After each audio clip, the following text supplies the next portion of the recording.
Okay mga katropang ubas, today is May 27, 2025, Tuesday. So may ipadadala ulit tayo ngayon sa sa San Manuel, San Antonio, Pangasinan.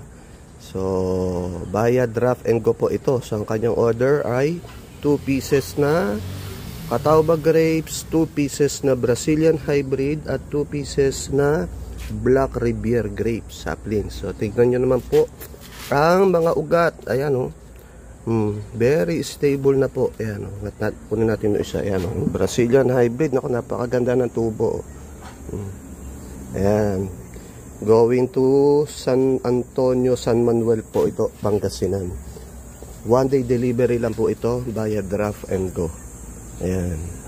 Kaya sa magkakagusto, PM or call 0947-815-4699.